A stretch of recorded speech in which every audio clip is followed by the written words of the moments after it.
Madhya Pradesh high court ने union carbide के कचरे का निपटान के लिए ट्रायल रन की मंजूरी दे दी है। इसके तहत 30 मीट्रिक टन कचरा जलाने के लिए 3 ट्रायल रन किए जाएंगे। पहले चरण में 135 किलो वेस्ट प्रति घंटा, दूसरे में 180 किलो और तीसरे चरण में 270 किलो कचरा प्रति घंटा नष्ट किया जाएगा। मंगलवार को मामले पर हाईकोर्ट के चीफ जस्टिस सुरेश कुमार कैथ और जस्टिस विवेक जैन की बेंच के सामने सुनवाई हुई। इसमें राज्य सरकार को ट्रायल रन का पहला चरण 27 फरवरी और दूसरा चरण 4 मार्च को करने को कहा गया है। तीनों चरणों की रिपोर्ट को सेंट्रल पॉल्यूशन बोर्ड के सामने रखा जाएगा। इसके बाद कंपाइल रिपोर्ट 27 मार्च को हाईकोर्ट के सामने पेश की जाएगी। कोर्ट के फैसले के बाद जिला कलेक्टर प्रियंका मिश्र ने नगर पालिका कार्यालय में पत्रकारों से चर्चा की, जिसमें शहर की जनता से अपील की है कि न्यायालय के आदेश का पालन करना है। साथ ही उन्होंने अफवाहों से सावधान रहने की अपील की।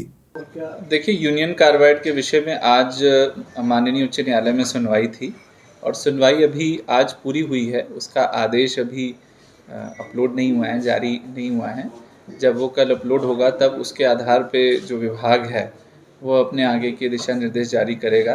बट क्योंकि किंतु आदेश जो आज की सुनवाई है उसके बारे में आम जन को जानकारी है और सभी लोग उसको लाइव भी देख रहे थे, इसलिए जिला प्रशासन की ओर से मीडिया के माध्यम से मैं कुछ ये बातें बताना चाहूँगा कि पहली बात तो ये कि न्यायालय की सुनवाई और न्यायालय के आदेशों का सम्मान करना हम सब लोगों की संयुक्त जिम्मेदारी है।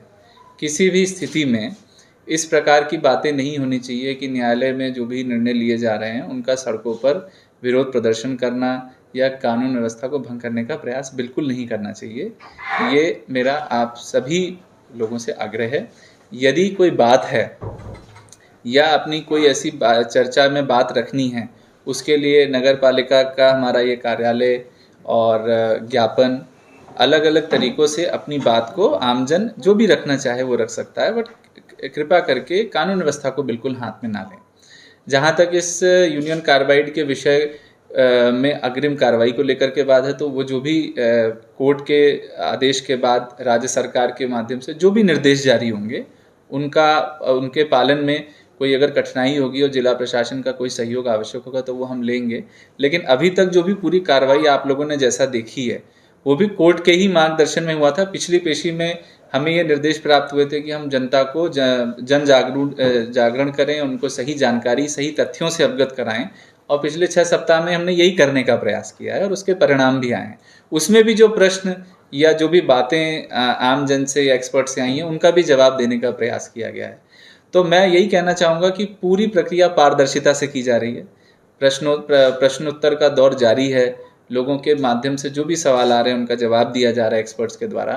इसलिए आम जन से यही आग्रह है कि प्रशासन और शासन पे भरोसा रखें, न्यायालय पे भरोसा रखें।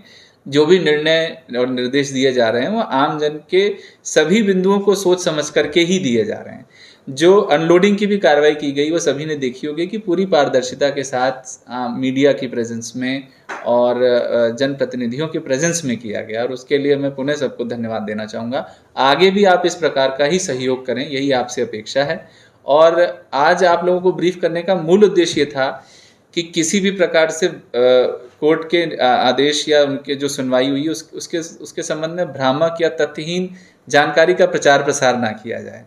कई जगह ये सुनने को मिलता है कि सरकार ने ऐसी बात रख ली इसलिए ऐसा निर्णय हुआ। देखिए, ये सब न्यायालय के आदेश हैं और इसमें इस प्रकार की बातें से लोगों को मिथ्या जानकारी नहीं देना चाहिए कि सरकार ने कोई बात रखी। सरकार जनता की सरकार है और जनता की ही बात रखने का कार्य सरकार करती है। तो मेरा मूल उद्देश्य आप लोग को ब्रीफ करने का यही था कि इस प्रकार से कोई भी फेक नैरेटिव या भ्रामक जानकारी का प्रचार प्रसार नहीं होना चाहिए। सही और तथ्यात्मक जानकारी लोगों के बीच में जानी चाहिए। सर, अदालत के निर्देशानुसार 3 चरणों में जो ट्रायल की बात की गई है उसे किस तरह से आगे जो है उस पर काम किया जाए? जैसे भी जब देखिए, न्यायालय में जो शासन की तरफ से जो विभाग पार्टी होता है जो अपनी तरफ से बात रखता है, जैसे इस केस में जो हमारा भोपाल गैस त्रासदी विभाग पार्टी है, MP pollution control board, central pollution control board उसके सही एजेंसीज हैं। अब न्यायालय का जो निर्देश आएगा, लिखित में जो निर्देश आएगा, उसके बाद ये विभाग अपने निर्देश जारी करेंगे कि इसको आगे कैसे लेकर के जाना है, फेजेस में कराना है, ट्रायल रन में कराना है।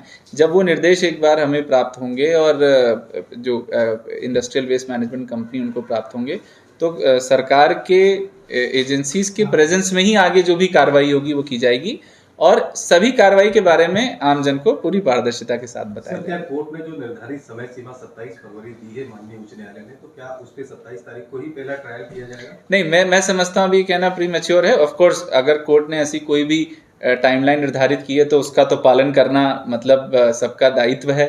कोर्ट की टाइमलाइन और कोर्ट के निर्देशों के पालन करने तो सब लोग बंधे ही हुए हैं, उसमें तो कोई डाउट ही नहीं है। बट एक बार जब विभाग की तरफ से इसमें निर्देश आ जाएंगे तभी मैं इसमें जिला प्रशासन आगे कुछ कह पाएगा। जिला प्रशासन की मूल जिम्मेदारी इस विषय में हमेशा से दो रही है। एक, सही जानकारी देना, आप लोगों के माध्यम से सही जानकारी देना, व्यापक प्रचार प्रसार करना, सही तथ्यों से अवगत कराना, और दूसरा, कानून व्यवस्था की स्थिति अगर निर्मित हो रही है उससे जो है निपटना। तो मैं समझता हूं कि जनता के सहयोग से ये दोनों ही कार्य में जो जिला प्रशासन का रोल है उसको हम लोग पूरा करेंगे। पानी छोड़ने पर सर एमपी पोल्यूशन बोर्ड ने क्या राम की कंपनी को नोटिस भेजा है सर, ऐसा जानकारी है? ये इसके बारे में मैं अभी कुछ नहीं कह सकता, मेरी जानकारी में नहीं है। बट जैसा आप लोगों ने देखा होगा, एमपी पोल्यूशन कंट्रोल बोर्ड ने पिछले कुछ दिवसों में जो हम लोगों ने जन जागरण के अभियान में हम लोग जन समस्या निवारण शिविर में भी गए, तो जहाँ से भी हम लोग को जानकारी जैसी प्राप्त हुई कि भाई कुछ कंपनियों के द्वारा कुछ नियमों का पालन नहीं किया जा रहा है, तो 9 से अधिक कंपनियों को एमपी पोल्यूशन कंट्रोल बोर्ड ने नोटिस दिया है और एक कंपनी को तो क्लोजर का भी नोटिस दिया है।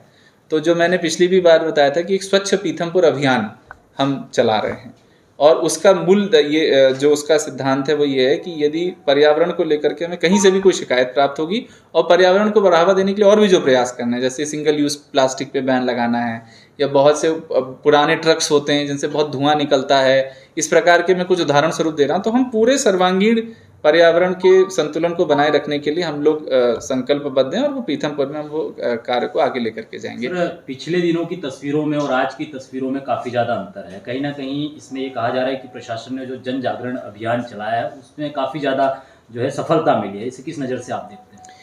देखिए, जन जागरण चलाने के पीछे का मूल उद्देश्य यही होता है कि लोगों को सही जानकारी मिले, और मैं समझता हूँ कि अगर लोगों ने उस चीज़ को समझा है, और अभी भी लोगों के मन में प्रश्न हैं वो पूछते रहते हैं, हम उनका भी जवाब देते रहते हैं। मैं सफलता के रूप में इसको इस प्रकार से देखता हूँ कि विज्ञान की सफलता मैं इसको मानता हूँ, वैज्ञानिक तथ्यों से लोगों को अवगत कराने की सफलता मैं मानता हूँ, और वो तब तक नहीं संभव होती है जब तक आप जैसे मीडिया के बंधु उस चीज़ को लोगों के बीच में ना लेकर के जाएं। सरकार कई बार बात बोलती है तो मैं समझता हूँ कि लोगों को लगता है कि भाई सरकार। आपको बता दें कि राजधानी भोपाल से कार्बाइड कचरे को 9 कंटेनर में निष्पादन के लिए पीथमपुर लाया गया है, जहां अब पहले कोर्ट के आदेश पर यूका कचरे का ट्रायल होगा, जिसकी रिपोर्ट कोर्ट में पेश की जाएगी। पीथमपुर से अमित अतुलकर की रिपोर्ट।